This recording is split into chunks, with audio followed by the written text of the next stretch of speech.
وبركاته نحمده ونصلي على رسوله النبي الأمين الكريم ونحن على ذلك لمن الشاهدين والشاكرين. جیسا کہ آپ نے ابھی بہترین خطیب حضرت سے آپ خطاب سماعت فرمائے، اس کے بعد کیا رہ جاتا آپ کیا سنیں؟ خالی ہم اتنا کہہ دیتے ہیں کہ آپ لوگ اور ہم سب مل کر اہل سنت والجماعت کے عقیدے پر اور مسلک اعلیٰ حضرت پر قائم و دائم ہیں، شریعت پیغمبری صلی اللہ علیہ وسلم کو پاس رکھیں. جتنی ہلٹ ملٹ ہو رہے ہیں دین میں وہ ہم اور آپ کے لیے آنے والی نسلوں کے لیے نقصان ہے. جو ہمارے قائدین نے، ہمارے پیران اعظام نے، خصوصاً اعلیٰ حضرت عظیم البرکت مجدد و دین و ملت الشاہ احمد رضا فاضل بریلوی رضی اللہ تعالی عنہ نے ہمیں بتائے ہیں، ہمیں سکھائے ہیں اور اسلاف کی زندگی پر عمل کرنے کو کہے ہیں، اس پر ہم اور آپ دل جمعی کے ساتھ قائم رہیں. اور یہ جو فتنہ اٹھتا ہے، یہ نہ آئے وہ نہ آئے، ایسا کریں ویسا کریں، بھی ایک دوسرے کو لڑاتے ہیں بھڑکاتے ہیں، ان سے آپ لوگ محفوظ رہیں اور اللہ اور اس کے رسول کے بتائے ہوئے قانون پر عمل کرنے کی کوشش کریں.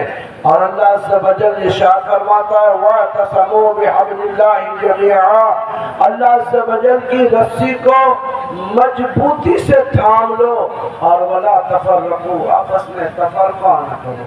یہ تفرقائی تو یہ ڈوبا ہے. آج وہابیت، قادیانیت، نجدیت، سلفیت زور پر ہے.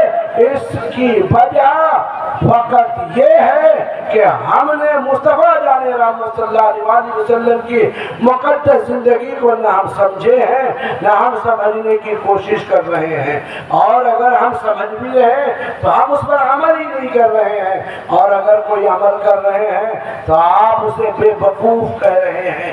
یہ سارے اعمال، یہ سارے طریقے ہمیں اور ہماری آنے والی نسلوں کو دے دیں. نماز، روزہ، ذکر و اذکار، یہ شکر، یہ فکر آخرت، یہ سب کیا ہے؟ یہ آپ کے لیے بہترین پونجی ہے. آپ جب ایک مرتبہ سبحان اللہ وبحمدہ وسبحان اللہ العظیم بولتے ہیں تو محدثین لکھتے ہیں کہ تم زمین پر اللہ عز و جل کی تعریف کرتے ہو اور آسمانی دنیا سے تمہاری مغفرت کی صدا آنے لگتی ہے. لیکن آج ہمیں احساس ہی نہیں ہے. بہت وقتوں کو فضولیات میں گزارتے ہیں، چوراہوں میں گزارتے ہیں، ایک دوسرے کی غیبت کرتے ہیں اور پھر لے دے کر کے ایک دوسرے کی توہین میں اپنے وقت کو بگاڑتے ہیں. ہمارے بزرگوں میں یہی تعلیم ہے. مسئلہ کے حالات یہ ہے، سنیت یہ ہے کہ ہم نمازیں بھی چھوڑیں، محرم میں شراب بھی پیے اور اجتماعی طور پر امام باڑہ مصنوعی بنائے، وہاں فاتحہ امام نہ دے تو نکالنے کی بھی بات. یہ اسلام ہے. اسلام ہرگز یہ نہیں سکھاتا. اگر آپ نے رسول اللہ صلی اللہ علیہ وسلم کے طریقے پر چلے، جسے قرآن پاک میں اللہ عز و جل ارشاد فرماتے یہ رسول ہے جس کی زندگی تمہارے لیے بہترین نمونہ ہے. کیا ہے؟ بہترین نمونہ ہے. میرے آقا کی زندگی ہمارے لیے بہترین نعمت ہے. تمام عالم اسلام کے لیے نہیں بلکہ کائنات میں ہر جی ہوش رکھنے والے انسان کے لیے رحمت ہے. لیکن ہر دفعہ ہم جاننے کو تیار نہیں، ماننے کو تیار نہیں، اور پھر ہم لے دے کر آج دیوبندیت بڑھ رہا ہے. آج خبیثوں کے ڈھیر لگے ہوئے ہیں. آج نجدیت انگڑائی لے رہے ہیں. بہت برے حال ہو رہے ہیں. یہ تو تو الحمدللہ علماء کرام کی محنت ہے جو آج مسلک اعلیٰ حضرت پر اکثر لوگ قائم ہیں، اور اکثر میں کچھ لوگ خرافات والے ہو بھی گئے جن کے عقیدے خراب ہو گئے، میں آپ کو یہی گنا دوں، لیکن الحمدللہ کئی بدعقیدوں کو مسلک اعلیٰ حضرت پر قائم کیا ہے یہ فقیر نے، الحمدللہ کتنوں کو کلمہ پڑھایا ہے، اسلام میں داخل کیا ہے۔ اللہ عز و جل سے یہ دعا مانگو کہ پروردگار عالم مجھے صحیح طریقے سے جینے کی توفیق عطا فرما، چرس سے، گانجوں سے، افیم سے، شراب سے، جوا سے، زنا سے پروردگار عالم ہمیں دور فرما دے، تنگ نظری سے، بد نظری سے، بدبختی سے، ماں باپ کی نافرمانی کرنے سے، نمازیں چھوڑنے سے، روزہ چھوڑنے سے ہمیں اللہ تبارک و تعالیٰ تو محفوظ فرما لے۔ یاد رکھنا اللہ عز و جل ہم سے اور تم سے پوری کائنات سے فرماتا ہے وَمَن يَعْمَلْ مِثْقَالَ ذَرَّةٍ خَيْرًا يَرَهُ، اللہ تبارک و تعالیٰ بھلائی کے ذرے ذرے کو دیکھ رہا ہے، وَمَن يَعْمَلْ مِثْقَالَ ذَرَّةٍ شَرًّا يَرَهُ، اور برائی کے بھی ذرے ذرے کو دیکھ لے گا۔ پروردگار عالم ہم اور آپ سے دور نہیں ہے، ہم نے دور کر رکھا ہے، سمجھنے کو تیار نہیں۔ اللہ عز و جل تو تمہارے شہر سے زیادہ قریب ہے، نحن اقرب الیہ من حبل الورید، اللہ عز و جل تمہارے شہر سے زیادہ قریب ہے۔ تمام پیغمبران کرام کی زندگی کا آپ مطالعہ کریے، خصوصی طور پر سید المرسلین کی زندگی کا مطالعہ کریں، اور پھر آپ پر چلنے والے صحابہ کی زندگی کا مطالعہ کریں۔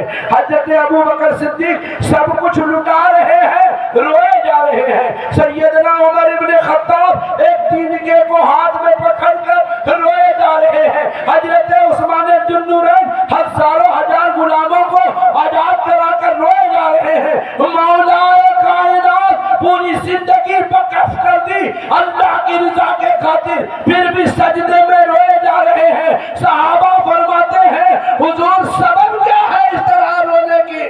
تو یہ خلفائے راشدین فرماتے ہیں کہ تمہیں کیا پتا، ہماری زندگی سے قیمتی لمحات گزر رہے ہیں، میں چاہتا ہوں کہ ہر لمحات کا قیامت کے دن مجھ سے پوچھ گچھ نہ ہو، اسی لیے روئے جا رہا ہوں، یعنی پوچھ گچھ نہ ہو، نہ پوچھے جائیں۔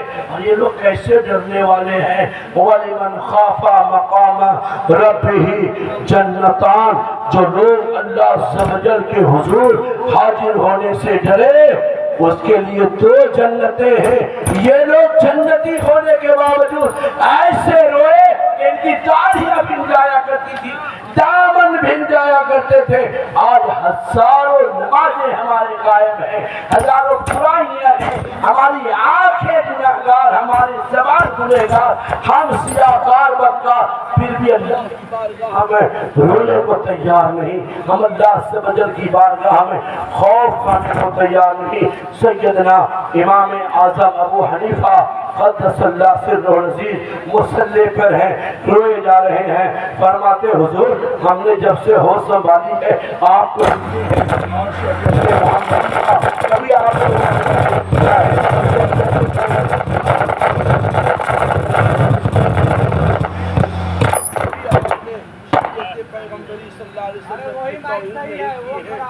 اس قدر آپ روئے جا رہے ہیں، اس قدر آپ روئے جا رہے ہیں، روئے جا رہے ہیں، سبب کیا ہے؟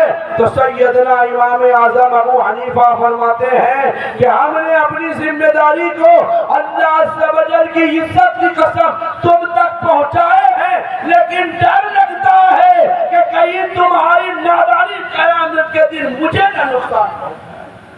یعنی یہ لوگ اتنے ڈر رہے ہیں کہ ان سے کہہ رہے ہیں کہ تم ہرگز نادانی نہ کرو، تمہارا نادانی ہمیں بھی نقصان پہنچائے گا۔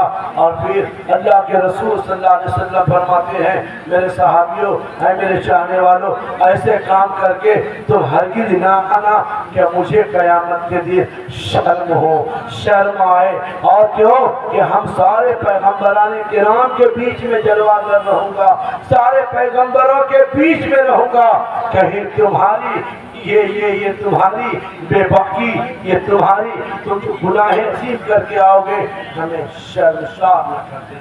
اللہ رب العالمین اپنی بارگاہ میں ہم سب کی اس محنتوں کو اور جملہ جو نوجوان خصوصاً معراج اور ان کے ساتھیوں نے جو محنتیں کی ہیں، یہ لاکھوں کے خرچ برداشت کیے ہیں، جملہ عوام الناس نے دمے دیرمے سخن قدم حصہ لیے ہیں، سب کو پروردگار عالم اپنی بارگاہ میں قبول اور مقبول فرمائیں، اور گاؤں میں، علماء میں، عوام میں اتفاق و اتحاد عطا فرمائیں۔ سب مل کے پڑھیں استغفر اللہ الذی لا الہ الا هو الحی القیوم واتوب الیہ وما علینا الا البلاغ المبین۔